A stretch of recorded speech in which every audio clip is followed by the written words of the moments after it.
deixa um like.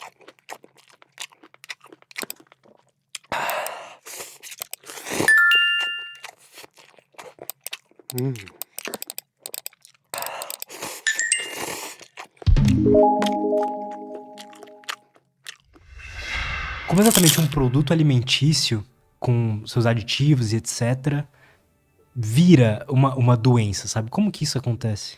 Bom, diversas maneiras. O produto alimentício, ele, como eu falei, é feito para durar na prateleira. Então, ele tem um impacto sobre a sua microbiota também. A microbiota do nosso intestino é extremamente importante para que a gente tenha saúde. Não adianta só alimentar as nossas células, achar que o nosso corpo é feito só de células humanas, mas a gente tem trilhões de bactérias.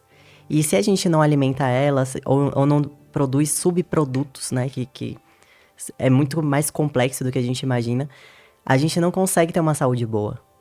A gente não produz os neurotransmissores que a gente deveria produzir. É interessantíssimo esse assunto e hoje em dia está sendo cada vez mais estudado. A gente vê cada vez mais o uso de probióticos, prebióticos, simbióticos.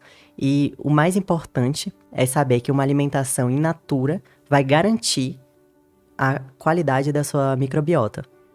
E se você bagunça essa microbiota, tem várias condições que vão acontecendo. Por exemplo, o intestino hiperpermeável. As suas células do intestino, elas são assim, juntinhas, e você consegue que tem uma permeabilidade normal, certo? Quando ele tá hiperpermeável, que você acaba danificando algumas estruturas ali que ligam essas células, elas se afastam. E moléculas que não deveriam passar, macromoléculas, como se fossem proteínas mal digeridas, bactérias e outras substâncias, elas vão se separando tanto, essas células, que vai passando. E você cria uma condição que é terrível, que gera várias patologias. E também, já ouviu falar do intestino hiperpermeável? Já ouvi falar. Leak gut. É um termo que hoje em dia tá bem, assim, comentado e Mas por estudado. que isso é tão ruim? Vamos lá. Você estuda bastante o cérebro, certo? Existe uma barreira chamada barreira hematoencefálica, tá? Isso vai ajudar a filtrar o seu sangue que chega lá no cérebro, porque é um órgão muito nobre, a gente não pode deixar o sangue passar lá de qualquer jeito.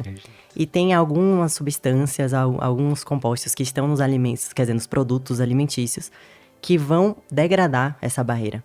Essa estrutura perfeita do nosso corpo, os enterócitos, que tem uma distância certinha, que tem como se fosse um clips, uma estrutura que liga eles. Tipo, você tem os tijolinhos, você tem a argamassa. É como se essas substâncias degradassem essa liga.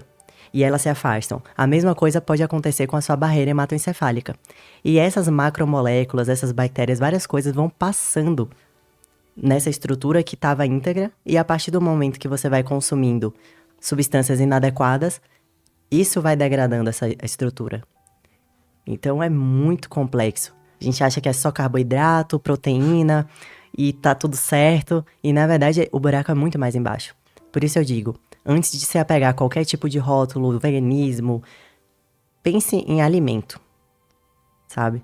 Não ache que só consumir vitamina e mineral é suficiente. Mas quanto mais a gente estuda, mais a gente percebe que comer alimento é a saída. É você descascar mais e desembalar menos. Essa frase tão clichê que faz tanto sentido. Faz todo sentido, né? É. E tá cada vez mais difícil, né? Sim. Levar um estilo de vida assim. E aí, como eu falei no início do podcast, se você souber ler rótulos, quando você tiver que terceirizar sua alimentação para uma empresa, você tem que ter essa sabedoria de entender o que tá colocando para dentro do seu corpo. Não adianta você pensar que tá dizendo ali que é saudável porque a embalagem é verdinha, é bom, sabe? Você tem que olhar. Às vezes você vai no mercado e compra um achocolatado, que na verdade o primeiro ingrediente é açúcar. Então você não tá comprando achocolatado, você tá comprando açúcar. E depois vem o cacau e os outros ingredientes, entendeu? Então, é muito o que a embalagem diz. Tem uma foto bonitinha do cara com cacau na mão. E aí você é enganado por isso. Então, quando for terceirizar, saiba ler rótulo. O que eu preciso saber na hora de ler o rótulo? Perfeito. Primeira coisa é você ver a lista de ingredientes. Como eu falei. O primeiro ingrediente é sempre que tem mais. Essa regra é básica. E por último, os que tem menos.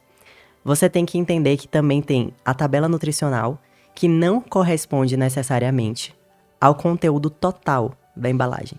tá? Eu já vi muita pegadinha, pessoal de casa, fiquem ligados. De hambúrguer, por exemplo. Aí tá lá, sódio. 200 miligramas de sódio. Aí quando você olha no topo da tabela, tem lá meia unidade. Então, meio hambúrguer tem 200 miligramas de sódio. Mas e um hambúrguer inteiro? E você come um, às vezes você come 2. Então, você pode multiplicar aquele sódio ali por 4, entende? Então, às vezes também, eu tô comendo, doutor, aqui a quantidade de proteína ideal. Aí eu olho a embalagem lá do que a pessoa tá comprando, quando eu vejo, não é... Assim, não é a quantidade que ela tá consumindo, ela acha que a tabela é referente à quantidade que ela comeu. Então, é uma pegadinha. Tem que sempre olhar o que é referente ao porcionamento, né? O porcionamento que tem em cima da tabela. Aí você começa a analisar os nutrientes. E mais importante que isso é ver a lista de ingredientes.